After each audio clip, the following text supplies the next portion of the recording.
Good Friday afternoon to you. A little after 4 o'clock, but time for Sports for CLE. Hope you're having a great weekend. Thanks for joining us. Some interesting news, something I sure didn't expect. I don't think anybody did.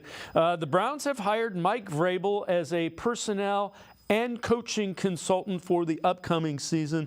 Vrabel was a defensive coach with the Texans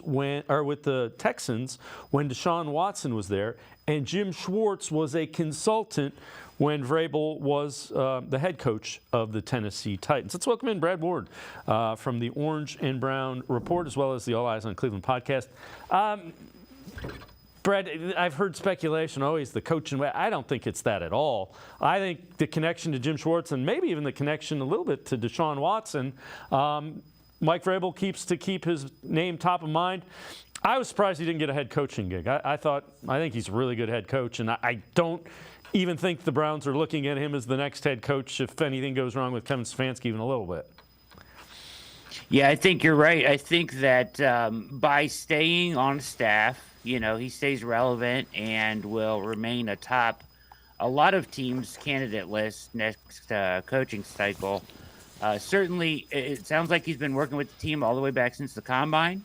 They seem to have a good coaching relationship. There's another Coach of the Year, right, in the building with Stefanski, a two-time Coach of the Year, that he can bounce stuff off of. I read that he's not going to have an office or anything, but it'll kind of be on call for, consultations and things like that. So in very much an advisory role or advisory capacity, the same way that Schwartz was for him, and kind of returning the favor. And that was probably the jumping off point, I would imagine, where this started, right? He's a good football coach to have in a building. And Stefanski doesn't seem, to this coach in waiting stuff, he doesn't seem deterred by that. I think it's more about just kind of going all in on this season. Yeah, and again, if he's going to demand that players do everything they can to win, this is kind of him saying, look, I'm bringing this guy in. And connect the dots, he went to Walsh Jesuit High School, so it's home for Mike Vrabel as well. So I don't think anything, and I would fully expect the only reason Kevin Stefanski and Andrew Berry haven't gotten an extension yet, they're a little busy. They're a little busy shaping a roster. Yeah, agreed. I think that extension is coming. I think it would be malpractice, basically, to send him Stefanski into a year, two-time Coach of the Year, as a lame duck head coach with no contract, right? So I think that's coming this offseason. Yeah, the other thing that the Browns did is they restructured Jerry Jeudy's contract. So they traded the picks, the fifth and sixth round pick for Jeudy. He had just under $13 million. He was playing on his fifth-year rookie option number. They negotiated it down to it's a restructuring signing bonus, so they knocked $10 million off the cap, so he's in essence playing for $3 million. That makes that trade even that much better if it's only counting 3 against the cap. Yeah, so kind of the Jed Wills thing all over again, fifth-year extension. They're just converting that to a signing bonus and frees up some space. So probably something that Andrew Berry saw when the trade was going down, obviously, like, hey, this is another place where we can go with a guy on a short deal, 1-year deal, and convert some quick $10 million over to cap space to use this year. So just kind of he's always 1, 2, 3 steps ahead of things here. So the Browns also announced some of the signings that have occurred over the past couple of days. So the signing of Devin Bush, 1-year deal. They announced that.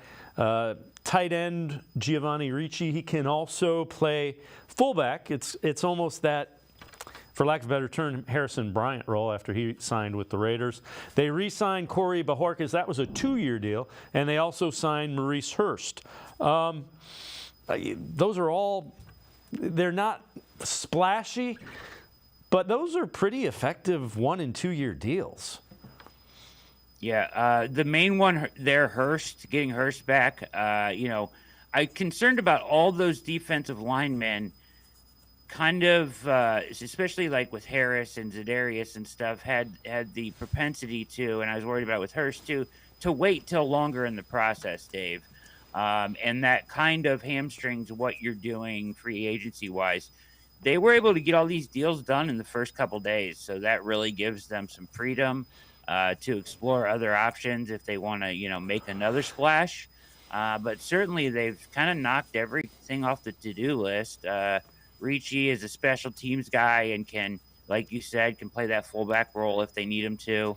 I still think they probably want to add another tight end, whether it be via the draft or because I don't think he's a pass catcher necessarily. So that's another good add. And you can never find, when you find a good punter, you want to keep him, right? So Corey Borquez did a great job. You bring him back for 2 more years. Good signings all around. Like you said, nothing splashy, but real solid. All right, so you look at it, and you re-sign Zadarius Smith, Shelby Harris, Maurice Hurst. Quentin Jefferson basically takes over because you lost Jordan Elliott.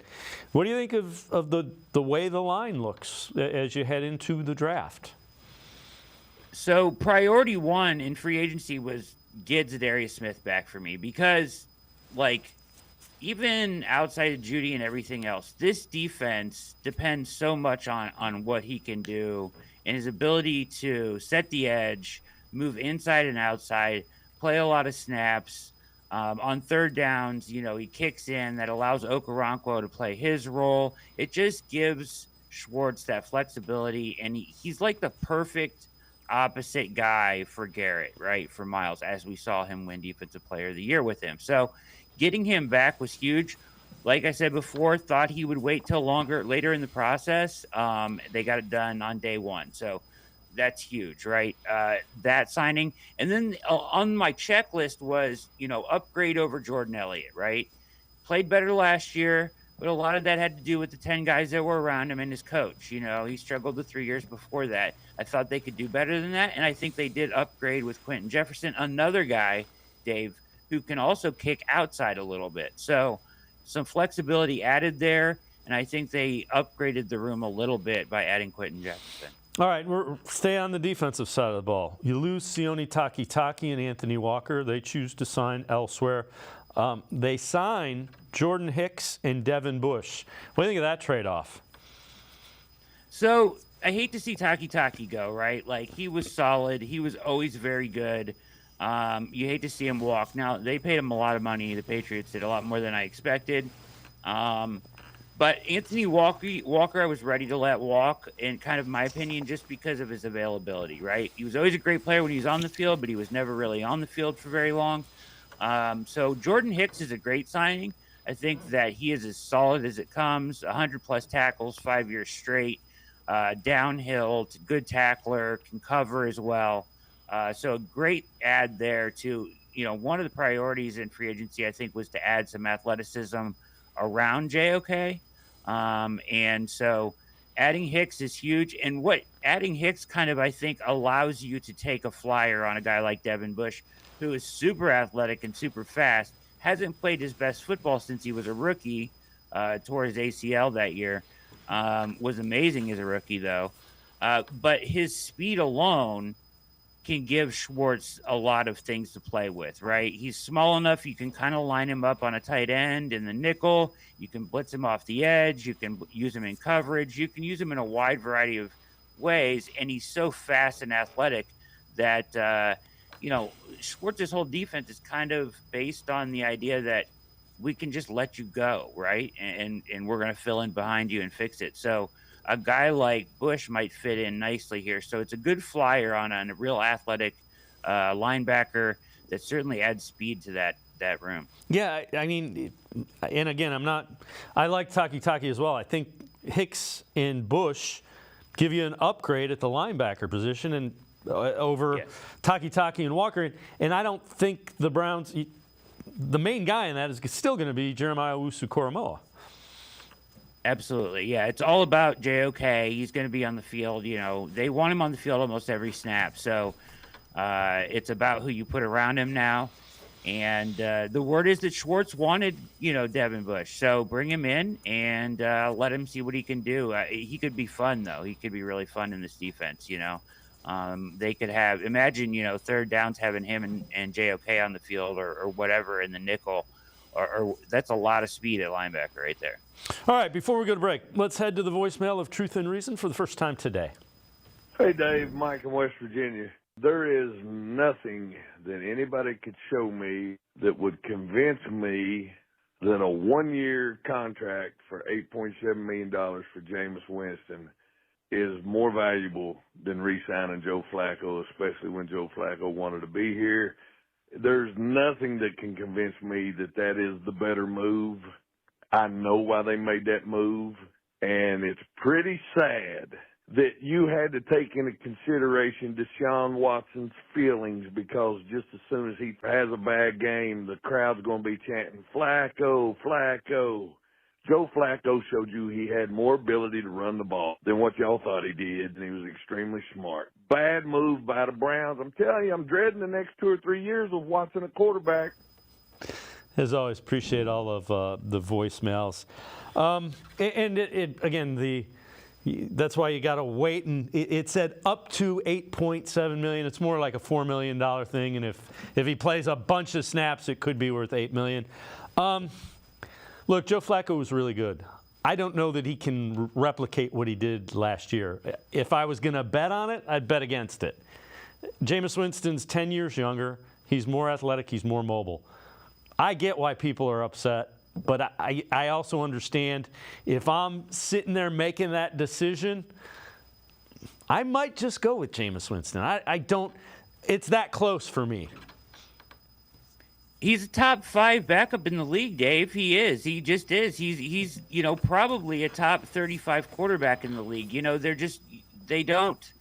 Not always do the best quarterbacks get starting positions because of age and things like that, right? So he has the ability to make every throw that Joe Flacco can make down the field, certainly. He is younger and more mobile, and he fits what they're transitioning to better. So he's a much better fit in the system that they're going to, or at least that we feel like they're going to, right? This spread, RPO, lots of motion, pass, throwing the ball a lot. So I think Jameis fits that better than Flacco does. Do I think that they took into account Watson? It would be easy to say not at all, Dave. But I don't think it's as black and white as people are making it. Like, it's either it's all about his feelings and that was the whole decision, or it's not. I think there's some gray in between. Like, of course, there's going to be pressure on Watson no matter what. And the backup quarterback is always the favorite guy in town, right? But when that backup quarterback is like a cult hero, like Joe Flacco, it certainly amplifies the pressure. I mean, how does it feel if you're the starting quarterback and you go to training camp and the entire training camp at home is chanting the backup's name? Like, that's going to be kind of weird, right? And I just, I think avoiding that just kind of helps the situation too, because I think Winston is probably a better player and you avoid that situation. So it seems like the prudent move to me. Yeah, and again, all the moves that you've made, I believe, Dorsey and bringing in the guys that, even Dickerson with motion and Tommy, it's all aimed at making Deshaun Watson as good as he can be. Yes. And I'm with you. It's just not something I don't think you need that distraction from the backup quarterback. Now, I understand why fans are upset. And you're right. Cult hero is a good way to describe Joe Flacco with the Cleveland fans. And you know what? He earned that with the way he played last year. But that doesn't mean you want to sign up for what that entails come training camp and preseason when you're trying to maximize a $230 million investment. I'm with you wholeheartedly. Brad Ward and I are going to step aside, take a quick time out, other side of the break. Back to the voicemail of Truth and Reason. Sports for CLE. We'll be right back. Stay with us.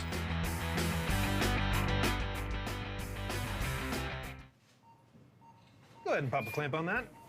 Let's take 5. With one of these 5 Lady Luck scratch-offs from the Ohio Lottery, like this new $20 100X with its $1 million grand prize, I want to get my cut of that 76% payout. So, good news. We're playing the largest family of scratch-offs ever. These Lady Lucks have all the fun and no complications.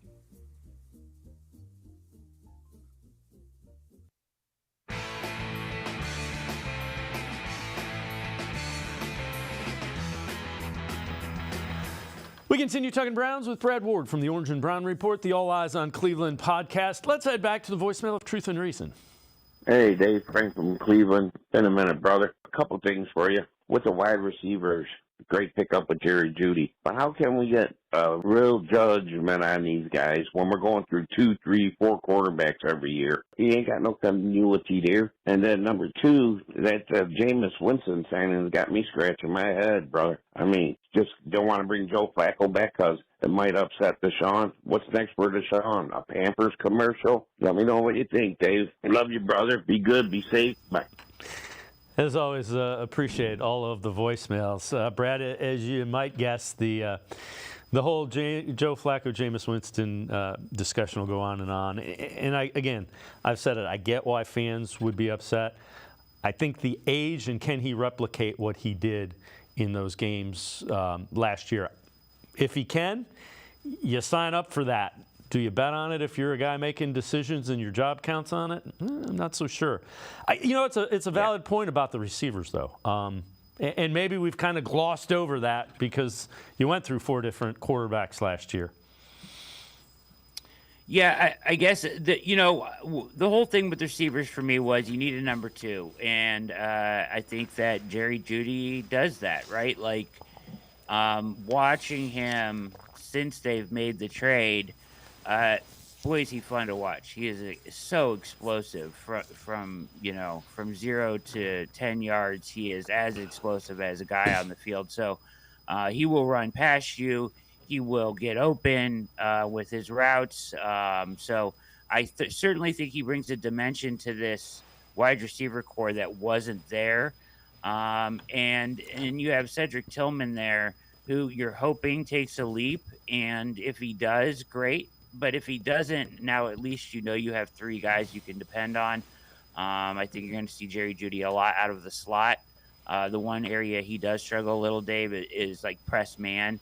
But in using motion and a lot of the stuff that we're hoping they're going to, motion shifts and, bunch sets and stack sets, using him out of the slot where he's not on the line of scrimmage to get him free releases will help him. That's what they did in Denver, and that's where he probably played his best ball, was out of the slot. So, which kind of works well because Elijah Moore, although a lot of people want to label him a slot receiver, is probably better on the outside too. So I think you're going to see a lot of mix and match in and out with those guys. I like what they have, though, between the 3 of them and the potential that Tillman has behind them. So I really like the way that the receiver room is shaping up. They're all in contract years, which is really interesting too.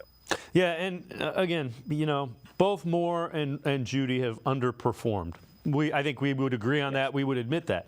They're both they're still young enough. Judy's, I think, 25, and he's already been in the league 4 years. This is his 5th year. He's going into his 5th year option.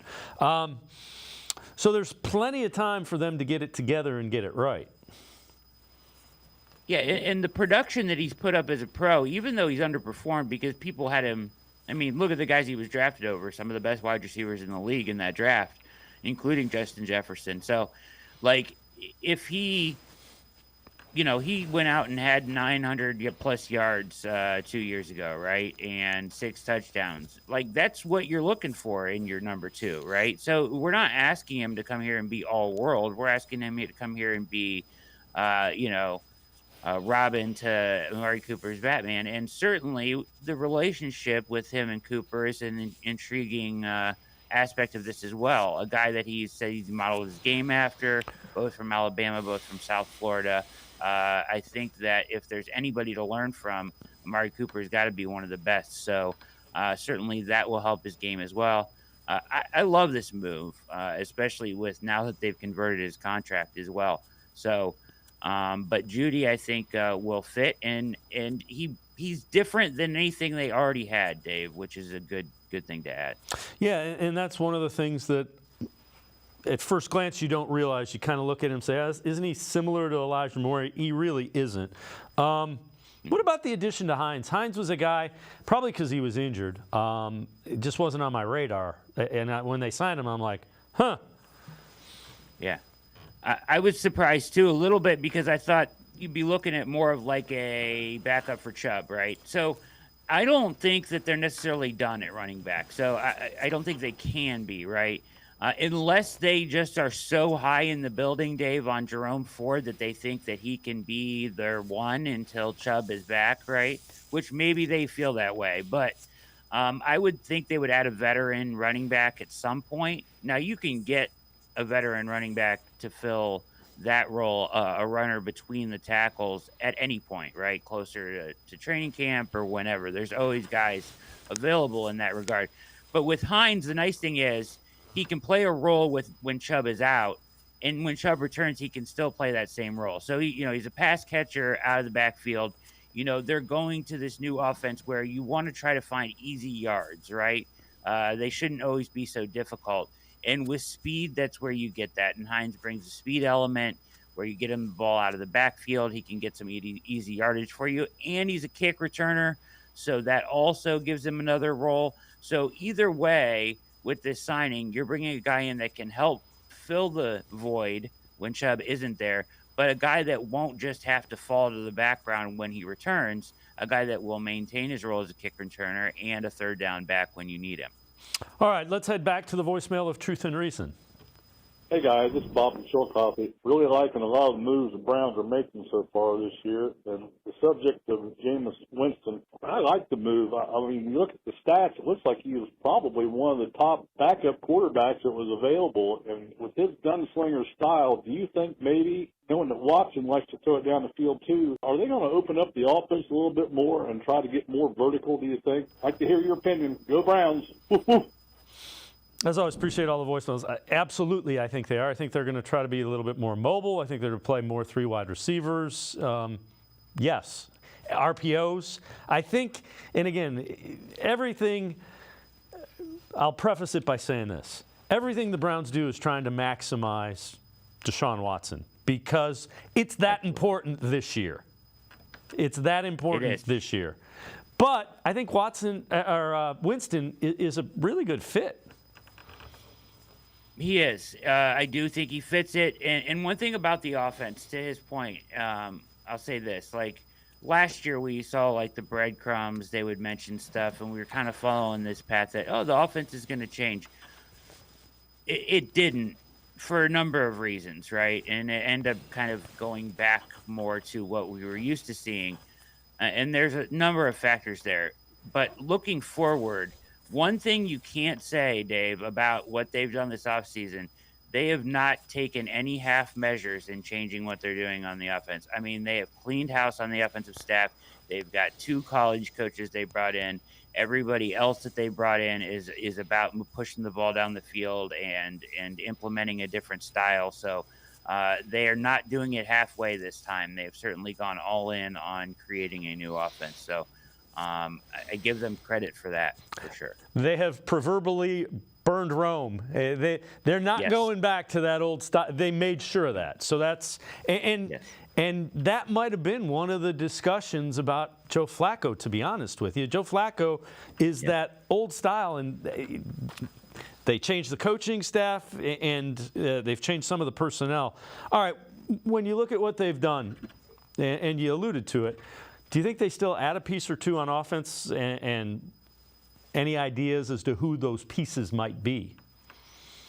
Yeah, I think they add a running back, and I think they add a tight end on offense. That's what I was looking at, and maybe a receiver. They could add a veteran receiver, and because it's kind of an all-in year, and if they want to take a flyer on somebody that's cheap and a veteran they think that has some upside, sure. I do worry that at that point you're even pushing more into like Cedric Tillman's growth if you do that. So you got to be careful there a little bit. But I do think they need a running back that can run between the tackles besides Jerome Ford, right? And I think they will address that at some point, maybe via the draft. I think tight end could be a draft solution as well if they're looking to have somebody on the roster, for the next 4 years on a cheaper deal. That makes a lot of sense. Now, it's not a great draft for either position, but you can find – I'll say this. It's not a great draft for either position, but you can find guys stylistically that you want in this draft. So if they fit what you're looking to do on offense or what role you're looking them to fill, there are guys that hey, he's really good at this, and this is what we need. We can go draft him. So there are those type of players there. There's just like no all-world, and it's not very deep at those positions. But I do think you can get a guy there in the draft. Now, I'm not saying they're done in free agency either. They seem to be in on like every other move that we hear about. They're rumored to be in on. So I still think they're involved, and I still think Barry's picking up the phone and kicking the tires on every situation. He's going to, like he said, he's going to relentlessly pursue getting better. So, Brad Ward and I are going to step aside, take one more time out. Other side of the break, some interesting numbers from the new additions to the Browns. Sports for CLE. We'll be right back. Stay with us. Come back to go forward. Back to learning new things. Back to pursuing your dreams. Tri-C has flexible learning options to fit your life. And every year, more than 1,000 local companies provide Tri-C students with real-world learning. The right education can boost your lifetime earning power by hundreds of thousands of dollars. Start now with a college education you can afford. Tri-C, where futures begin.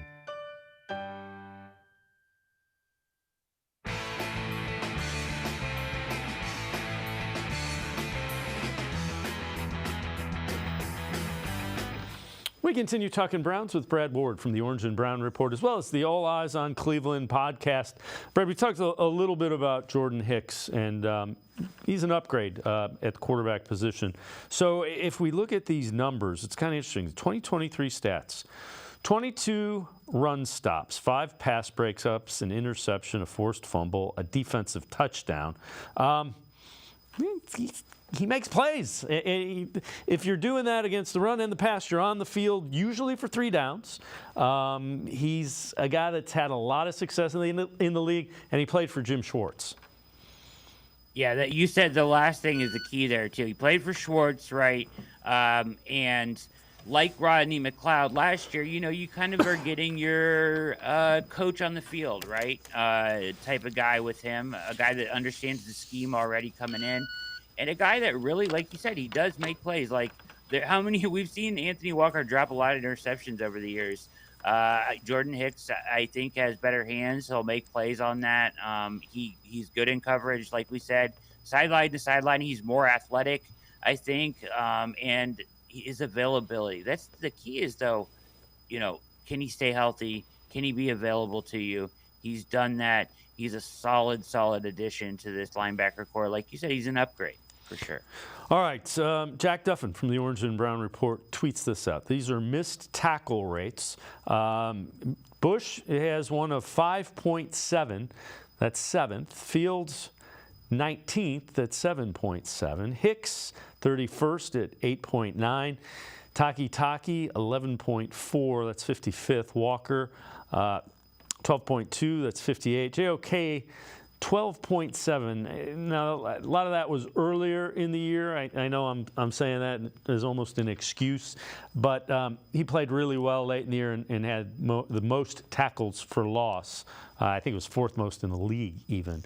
But point being, they have significantly improved their missed tackle rate, which if linebackers are missing tackles in this defense, that's bad by definition. Absolutely. Yeah, you don't want to be missing tackles as a linebacker for sure. You are kind of you don't want to leave it up to your safeties, right? And if your safeties are making a lot of tackles, that's not a good sign for your run defense, right?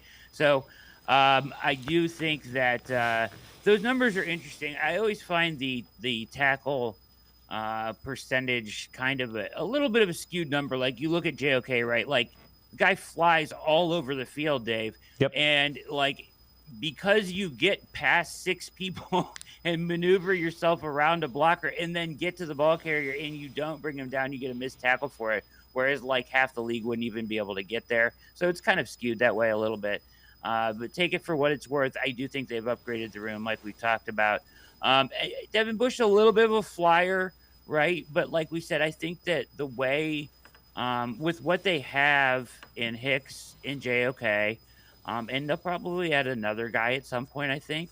And, I think that Bush is just a guy that they can get creative with, right? They can get really creative with him. His speed, use him to get up there and mug, the A gaps and blitz up the middle, blitz off the edge. He can guard tight ends in coverage. So he gives you some flexibility in what you want to do. And like I said, speed, speed, speed. That's what they want out there, and that's what he brings you. All right. Again, this one also from Jack Duffin. Defensive tackle rotation for 2023 and what it probably will look like in 2024. So Tomlinson, and then you had 40% for Elliott, Harris, and Hurst. Iko was mostly inactive. And again, you probably the one thing you're probably doing is you're subbing in Jefferson for Elliott. And that, if I'm Jim Schwartz, that formula works pretty well at that point in time. Yeah, they've got that 8-man formula along the 8-man rotation along the defensive line. Your 4 edges and your 4 defensive tackles, and yeah, I think they stick to that. So it'll be interesting to see if that changes at all. But I think Jack is pretty right on there. 60, 40, 40, and then you're going to see also. Like we talked about earlier, Za'Darius kick inside, maybe Quentin Jefferson kick outside here and there. So that's going to throw those numbers off a little bit. But to your point, Jefferson takes Elliott's spot, and I think it's an immediate upgrade for sure. All right. Now, everybody wanted Christian Wilkins without question. So take a look at this. 2023 pressure rates compared to Wilkins. Jefferson 12.1, Hurst 10.4, Harris 8.7, and Wilkins was 10.0. And again, I get it. He's a big name, but $27.5 million a year and $110 million total. That's I don't fault Andrew Berry for not paying that much for one interior defensive lineman. Well, just what we described, right? They can take a $4 million player, a $3 million player, more than that with Tomlinson, but with Harrison, Hurst, and Jefferson, all kind of, single-digit million-dollar players, most of them under $5 million a year, and replace that same production that Wilkins would give you in the aggregate. And you're saving so much money in doing that, but you're getting the same production out of those guys just by utilizing them the way that the Browns do. So I don't think that you're going to – to me, it's not a fall-off at all, and it's a no-brainer. It makes sense to do it that way. All right, before I let you go, some news from in the division. The Steelers are sending Kenny Pickett to the Philadelphia Eagles in a pick swap. So once they signed Wilson, Pickett preferred to move on. It's interesting. I think it's an immediate upgrade at the quarterback position. Kenny Pickett, you could have put his name on that list of 35 or 40 Browns starting quarterbacks, and he'd have fit right in there. But, we're going to have a quarterback competition. It's just not going to be between Russell Wilson and Kenny Pickett. Yeah, what happened? I was just going to say, what happened to the quarterback competition? Kenny didn't want any part of that. I mean, what's he? I don't understand that. I would think he would want to try to compete. Russ is only there on a 1-year deal, right? So I don't know what their long-term plans are. They didn't re-sign Mason Rudolph, so maybe they're going to draft a quarterback. That would be the one thing I have now. Maybe that's what they look to do, but there are a number of them in this class, so I would keep that on your, keep that in the back of mind, is that they may try to take a guy in the draft, as it looks like they've moved on completely from that room. Interesting stuff, though, Pickett. Yeah. Beginning of the year, he was going to be all world, right? Remember in the preseason, he had lit it on fire. So now he's off to Philadelphia to, I guess, back up Jalen Hurts. It's kind of a weird mix too. Yeah. The other thing is they've had good quarterback play for so long. Let them struggle for a little bit and see what it's like to try to win in the NFL without great quarterback play. Brad Ward, as always, great stuff. Appreciate the time and the insight. Thanks very much, Brad. You are the best, Dave. Thanks for having me. Brad Ward, make sure you read them in the pages of the Orange and Brown Report. Check out the All Eyes on Cleveland podcast. Always really good Brown stuff, without question. We're going to step aside, take a quick timeout. Other side of the break, Lance Reisland from the Plain Dealer at cleveland.com. Film breakdown, video analysis of a few of the newest Browns. Sports4CLE. We'll be right back. Stay with us. Come back to go forward. Back to learning new things. back to pursuing your dreams. Tri-C has flexible learning options to fit your life. And every year, more than 1,000 local companies provide Tri-C students with real-world learning. The right education can boost your lifetime earning power by hundreds of thousands of dollars. Start now with a college education you can afford. Tri-C, where futures begin. Here comes the rush. All right, everybody, let's take 5. With one of these 5 Lady Luck scratch-offs from the Ohio Lottery. Like the $10 Lady Luck 50X. It's got prizes all the way up to 500 grand, so you could really clean up. The Lady Luck family of scratch-offs is the Ohio Lottery's first ever, with 5 price points from $1 to 20. They're an easy way to cook up some fun. I am powerful beyond my wildest imagination. I will define my future. I will keep challenging myself to improve. Because I am a future leader of this great nation. I will be responsible for raising a beautiful family. And educating not only my generation, but many more to come. I will make a difference in my community. And I will stand up for what I believe in. I will not settle for simply chasing my dreams. I will achieve them. Because I was given a chance. An opportunity. A home. At Family, Career, and Community Leaders of America.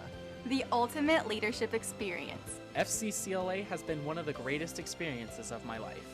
It's made me who I am today. Join us. We'll build a new future together.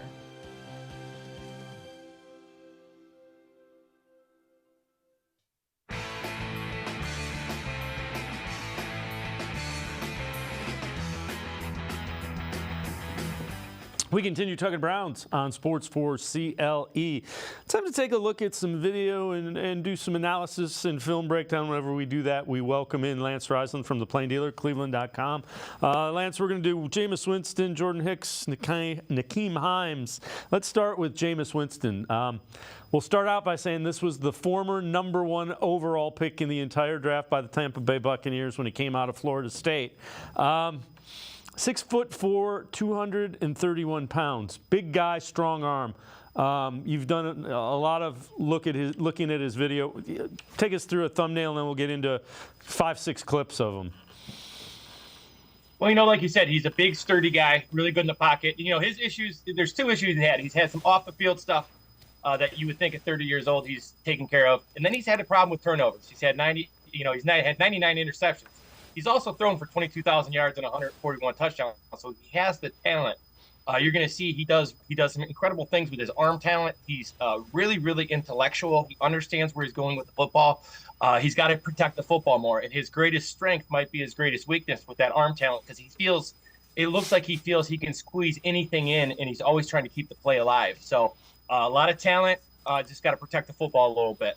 All right, first clip. Take us through what you see here, what you like in this one. Well, you're going to see, he does a really, really good job of climbing in the pocket and being able to hit guys on the run when he sees stuff. So you're going to see him, he kind of breaks down. You're going to get kind of a crossing route here. He climbs in the pocket, keeps his eyes downfield. This is what he does very well with his feet. Not only does he run very well, but he also is able to keep plays alive with his feet what's inside the pocket. And this is what he does right here. This is the idea of knowing where your guys are and keeping the play alive, and he does this very, very well. All right, so we've talked about him in the elite arm talent, and I'm with you. I think it might get him into trouble sometime. Take us through this clip, what you see here. Well, you're going to see this is 13 personnel, and they're going to run a vertical. And what I like about this is 2nd 10, possible rundown. He's got all the arm talent you want, so he does a really good job. His footwork's very good. He transfers his weight very good, so fundamentally he's very good. He can throw off schedule, and he can throw off platform, but he's really fundamentally sound. He stands tall and throws the football. This is a dart. This is a 60-yard dart downfield off play action. This is what you see a lot about the Browns, and this is kind of what Kevin Stefanski wants to go to with this vertical pass game. And Jameson can do all this. Winston he can do all these throws. He can throw all the outs, the digs, the comebacks, and the verticals, which is what they want to get to with Watson. And he matches that skill set. Yeah, and you mentioned he incredible athlete. He also played baseball and was a pitcher at Florida State, and that's an elite baseball program. But take us through this next clip, what you see here. So this is what I mean by his feet. He's a 4'9" guy back when he was running the 40, but he keeps plays alive with his feet. And there's certain guys, Tom Brady comes to mind, where they're really good in the pocket with their feet, being able to, going back to Dan Marino within the pocket. But he's got enough speed and he has enough knowledge when it's man coverage or he sees a hole to take what the defense gives him. And he does this all the time. If he sees man coverage, he'll get up the field and get first downs. And in the NFL, those third and mediums, those quarterback runs are huge in the NFL. You get 3 to 4 of those a game when a guy can break contain and get a first down. So he does a great job with this. His feet are very good within the pocket. He understands where every ball is supposed to be, and he takes what the defense gives him. Yeah, and coming out of college, when Tampa Bay drafted him number 1, it was a consensus. He was viewed as the generational type of talent. Obviously, hadn't quite lived up to it. Take us through this next clip as well. Well, what you get here, this is where he gets himself in trouble. So one of the things you said about that I agree with, when he was at Florida State, he was a consensus number 1. And one thing that he doesn't get enough credit for is his ability to process information. He's a high-level, intelligent guy in terms of processing information. And that being said, he does a lot of this. So he gets takes a lot of risks. And when you're on a team that's a win-now concept, you can't do this if you're in the game. He's a guy who can win games. This is a throw that's on his highlights, but it shouldn't be. This is luck. This is throwing it up in the air, and you can't do this. And this is what the Browns are hoping that he gets out of his system. Kevin Stefanski has done a great job with quarterbacks and making them make good decisions. This is his Achilles heel. This is what caused him to be on 3 teams, his inability to protect the football. Some of his off-the-field stuff, I really think that's going to go away at 30 years old. But on the field, this is what hurts him. He's got to protect the football and make really good decisions. Yeah, he's doing that on a 3rd and goal. You know you got points because you're at the 8-yard line. All right, last clip. Take us through what you see in this one with Winston.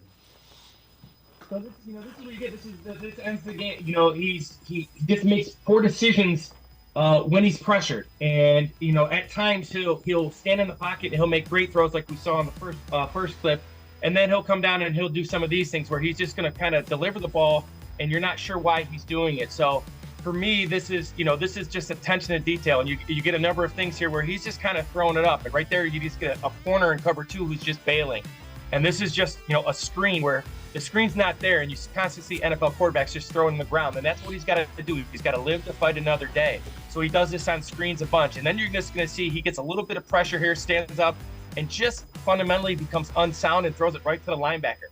So not only are some of his interceptions frustrating fundamentally, but they're just really, really poor decisions. This right here is just cover 2 again, and he throws it to the corner. So he's got to clean up this, these horrendous interceptions when he's under pressure and when he feels like he has to make a play. He doesn't have to carry the football team. He's just got to be a part of it.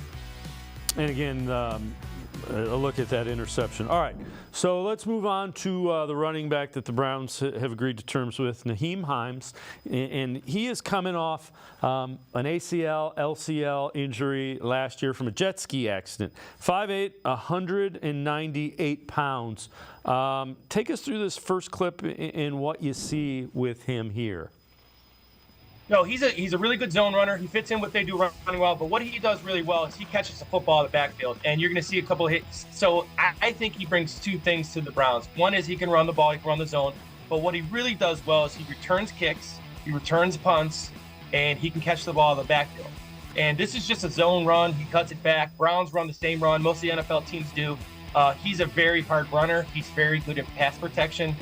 He had 240 receptions as he comes to the Browns. So, he only has 306 carries. So this is a typical 3rd down back, but I really think he gives the Browns. This is kind of my first breakdown on Hines, and I was really impressed. He does a really nice job. All right, you do mention his ability to come out of the backfield as a receiver. 240 receptions, almost 1,800 yards, 1,718 and 8 touchdowns. What do you see with him in this clip relative to being a receiver? Well, this is just swing pass, so he understands, when he's hot, when he's not hot. If the Browns run those where he's not in protection, but he's the hot route. But what you're going to see, the Browns are going to see, is you're going to see him split out. And he can do things that the Browns have not had it back Kareem Hunt could do a little bit last year where he'd split out. But Hines can actually split out and run receiver routes. He can run hitches and comebacks and curls and digs. So he'll actually split out and be an actual receiver, not just a check down guy, not just a guy who's on swing routes. He can do those very well too, but he's a guy who can actually get in and out there. And Stefanski loves to go in empty on certain downs, and this guy can run routes out of empty, not just swings and check downs. So very, very good out of the backfield is Hines. All right, the other thing that we've had several questions on this week, punt returner and kickoff returner. What do you see from him in the return game? Take us through this clip. Well, he's had 2 touchdown kick returns and he's had 2 punt returns. And what you get out of him is you get vertical press right away. And when I was coaching, and I learned from guys who, know what they're doing as special teams, but returners have to get upfield fast and then make a move. And that's what you see out of him. He catches the ball and gets vertical and then makes his move. And he's very explosive. Like I said, he has 2 kick returns, 2 punt returns. This is an area where the Browns have been very poor. And there haven't been many areas where the Browns haven't been very good. Their punt return yards and their kick return yards, but especially that punt return yards, because most of the time you're getting touchbacks in the NFL now, but they have got to improve this punt return game. And Hines can do that. If he comes back healthy, he will help the punt return game. All right, the last guy that we're going to take a look at, linebacker Jordan Hicks, 6'1", 238 pounds. What do you see when you look at Jordan Hicks on film? Well, you can see him here. He breaks through the hole here. And what you get out, you get a guy who's had massive tackles. So he has 873 tackles, 14.5 sacks, and 13 interceptions in his career. My definition of him is he's a thumper who can run. So he's a guy who can play tackle like this play where he's going to run in the A-gap and he's going to make a play. So he can play. He can take on linemen. He's big enough. He's strong enough. With the addition of Bush, I think he can even be a sandbacker, which plays the tight end a little bit more. It has to take on a little bit more of the heavy guys, but he can also play the mic. But what he gives you great versatility. And that's what Schwartz is looking for in his linebackers with all his defenders. But this guy gives you great versatility. His ability to get downhill, and he's going to strike you now. He can hit. He's not afraid of contact, and that's what the Browns need. They need a little bit of a heavier guy in there. I think this is an outstanding pickup for the Browns. Yeah, and keep in mind, he does have experience playing for a Jim Schwartz coach defense. All right, take us through this next clip, what you see here. So you're going to get, in this next clip, you're going to get 3rd and long. I'm sorry, here. So this is a gap blitz here. So this is the clip before. So this is a mug blitz where they're going to, everybody in the NFL does this, and Schwartz does it as well, where they're going to take both inside linebackers and they're going to stand them right over top of the center. Sometimes they drop, sometimes they rush. He's a very good blitzer, so he can blitz kind of like JOK from inside, from outside. He can also drop into coverage and make tackles in space. He can also cover tight ends and backs. So again, that versatility, but he's a very good blitzer. He's a very good blitzer, I think, in A and B gap inside, and I think that's where the Browns will use him a bunch. I think he's going to be the Mike, and I think he's going to be a guy who kind of controls that defense, which kind of takes that pressure away from JOK, and then JOK can just be an athlete and go make plays. All right, so we've talked a little bit about the versatility, and this is kind of what you were getting into. Take us through this next clip and what you like here. So you get 3rd down and long in the NFL. 3rd and long in the NFL to me is called sticks defense. So everybody's going to play the sticks and make you make plays. And what he does a great job of getting to the sticks and understanding where routes are going to go. So he's very good at recognizing routes. He's been in the NFL a long time. You can tell he's been coached by very well coached, Schwartz included. But he understands what the offense is trying to do here, and they're trying to get to the sticks. And he does a great job of getting into his drop, reading the quarterback's eyes, and driving on the football. And again, so versatility. He just blitzed on the last play. Now he's playing coverage. He's a very big guy. He's a very thick guy. He's a good leader. He's vocal. Really good pickup after losing Taki, who I think was their biggest loss in free agency. Is really high on Taki, and I think this guy is a guy who can replace him. All right, we're going to take a look at one more clip, and he's right around 29, 30 years old. Still runs pretty well. Take us through this clip and what you see here. So as this clip goes a couple times, you're going to see right at the start of the clip, you're going to see him, he checks coverage because of what they're doing with their motion. You're going to see him check coverage, then you're going to see him react to the back, and you're going to see him there and empty. He's going to put his foot in the ground, and he's going to pull the trigger and get there. And that's what you want in a linebacker. That's what you want in your defenders, is to recognize what they see and then run.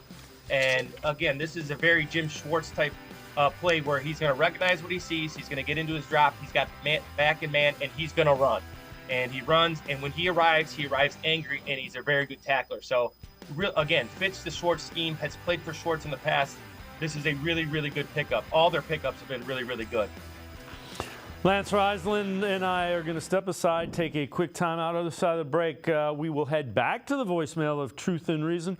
Talk a little bit about the Browns adding Mike Vrabel as a coach, actually a consultant for coaching and personnel.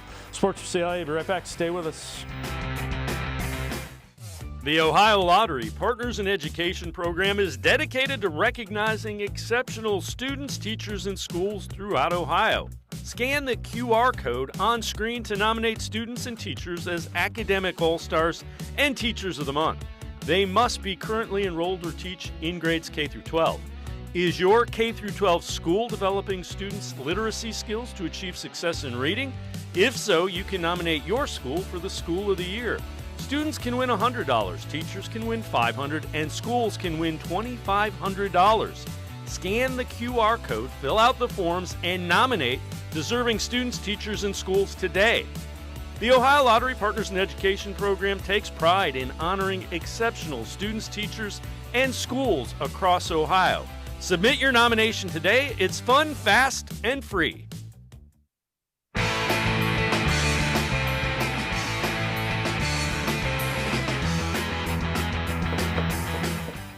We continue talking Browns with Lance Reisland from the Plain Dealer, cleveland.com. Let's head back to the voicemail of Truth and Reason. Yeah, hi, guys. Love your show. With you every day. My question for you this evening is, do you think that Joe Flacco wasn't signed by the Browns due to his popularity with the fans? Because that's probably the only thing that makes sense. He played so good for us and everything. I was just wondering your guys' feeling on it. Do you feel like that would have been a huge problem? Maybe if Deshaun's not playing really good, the let's go Flacco comes into play. So tell me what you guys think about it. Love your show, and as always, go Browns. Woof. As always, appreciate all the voicemails. Lance, I don't know about you. I think it might have played a role in it. I don't think it was the major reason. Look, Flacco played great. I know the fans are in love with him. He's 10 years older than Deshaun Watson. If I'm making a decision on a season where you got to get Watson right, you don't need any distractions. And I don't know if I would bank on Flacco being able to do what he did last year again this season if you needed him to. Well, you just said it. So first of all, everybody loves a backup, right? So and that's just the way it is in football at all levels. Everybody loves a backup. I think you said it best, though. These guys are I've had tremendous faith in these guys, and it's been so impressed with the Browns brass in terms of professionalism. So first of all, he's 10 years younger. Second of all, he's had tremendous success. He matches the skill set of Watson a little bit more. And whether people like it or not, teams invest in certain people. And it's, for us, for the Browns, for Cleveland, they've invested in Deshaun Watson, and they're going to do whatever it takes to make him feel comfortable. And whether you like that or not, if they feel that's going to make him play at a high level, that's what they're going to do. That's what every team does. They take their best players and they make them feel comfortable. The Browns aren't any different than anybody else with the franchise quarterback. They do whatever they can to make the franchise quarterback play at a high level. And as you said, this is a win now. The Browns are in a must-win season. The expectations are very high, so I think it had a little bit to do with it. But more importantly, he's the guy, and you have to do whatever you can to make him feel comfortable. But more importantly, Winston is 10 years younger and has had tremendous success and matches the skill set, and that's more of where it's at for me. Yeah, and to that point, Kevin Stefanski now has Mike Vrabel, former NFL Coach of the Year, as a consultant for personnel and coaching.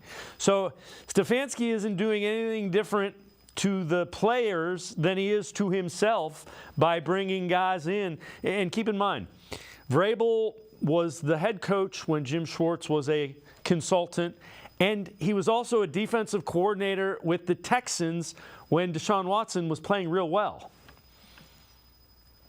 Well, it tells you that you just said it. So no one is held above it, right? Everybody's got to coach and play at a really high level this year. And what it tells me is, as a coach, I always wanted guys. I didn't want yes sir guys. I didn't want guys who were going to agree with everything I wanted, everything I said as a head coach. I wanted guys who had their own thoughts and own opinions. We would hash it out inside the meeting room, but I want some guys who have what they think would work and why they think it would work. And the more smart people you have in the room and the more you work together and you collaborate, the better your football team is going to be. So whether it's competition, if you look at, where the Browns needed help or where the Browns needed depth, they went out and attacked that, Andrew Berry and his staff. Now they're adding to their coaching staff, consultant. Here's what you can do defensively. Here's what we've had success with. He understands what Schwartz wants to do with the pressure. He's an aggressive guy. He's going to tell you how. He's not a guy who's going to agree with everything that's said, and he's going to make his voice known. So this is a must-win season for everybody, and I like the fact that he's here because it's saying that we're all in. And I've never felt that Stefanski thinks he's the only person who can do this. He's a very good leader, and he takes input from his people.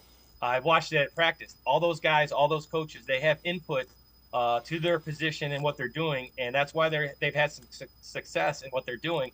It's a collaborative effort. And the players respect that. He wants to win. He's willing to bring guys with head coaching experience. Now, he's not going to have an office. He's not going to have anything. But he will be a guy that they lean on and get information from. All right, before I let you go, we've seen what they've done. You go out and you get Jerry Jeudy. You get a couple of linebackers. You re-sign most of the linemen that you would have liked to. You add Quentin Jefferson. What do you think the Browns look to do in the second and third rounds of the draft? Well, if you look at the elite teams over the last, decade or so, I've had a little different feel this last couple of years with breaking down tons of guys. But now the Browns can pick the best players. So I think of guys like the Sweat kid out of Texas, the D tackle. I know they have plenty of depth at tackle, but now you're creating competition.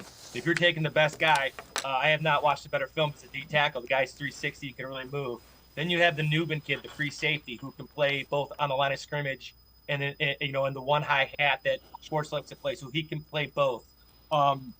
And then the guy I really like, the Peyton Willis kid out of North Carolina State, the middle linebacker who ran like the wind, who would be perfect in Schwartz's defense, playing in space and blitzing. So now they can and I think what it tells you, those are the guys I like, but the Browns are really good at what they do. And now Andrew Berry can pick guys that are high on their board, regardless of position. They can take the guys that they've evaluated, they think are the best players, because they don't have holes to fill. And when you don't have holes to fill, you're not reaching for people. And that's where the Browns are at. The Browns have addressed all their needs, and now they can take really good football players. And I don't care, people have told me there's no way they take a defensive lineman. Well, you take a defensive lineman because you have addressed it, but now you can go out and get better guys if you think guys are better, because that's what you do when you have a solid roster. You take the best players, and I think that's where the Browns are at. Yeah, the other thing, you take guys you think can play in the NFL for multiple years so that you don't have to go out and sign free agents at that position every season. Yeah, and and you look at the depth. So I really like the some of the things they've done, the defensive line wise, bringing in these guys who have some experience. Because in the NFL, to me, being a defensive lineman is like being the freshman in college, right? So it just takes time to mature as a big offense or defensive lineman. And now they got some mature guys in there where like Ika and Wright, these guys can still develop, still do what they need to do. They brought back Za'Darius, so now there's some continuity. And so the linebackers, that's a position they had to address, and they got a veteran. So now did they go out and get a kid like Peyton Willis who can just run like the wind and let him develop behind Hicks and learn the game and learn the speed, but he's got the physical tools, because you have to have the physical tools. And no matter how many plays, you got to be physically big and strong to play in this league. So I think the Browns are in good shape. I think they draft very well. I think they draft on day 2-3 really, really well. They take guys who in free agency are high reward, low risk, high reward. So I like what they've done. I hope they address the linebacker, and I think the Nubin kid would be a great pick at safety. He's versatile. So there's a lot of ways they can go, but now they're on their terms, not anybody else's terms, because they don't have a need right now. Lance Reisland from the Plain Dealer, cleveland.com, as always. Great stuff. Appreciate the time and the insight. Thanks very much, Lance. As always, thanks for having me. Lance Reisland, make sure you check him out. Always really good, particularly film analysis, video breakdown for cleveland.com as well as the Plain Dealer. It's going to do it for this edition of Sports for CLE. We'll see you back here Monday at 4 o'clock. Have a great weekend, everybody. See you Monday at 4 on Sports for CLE.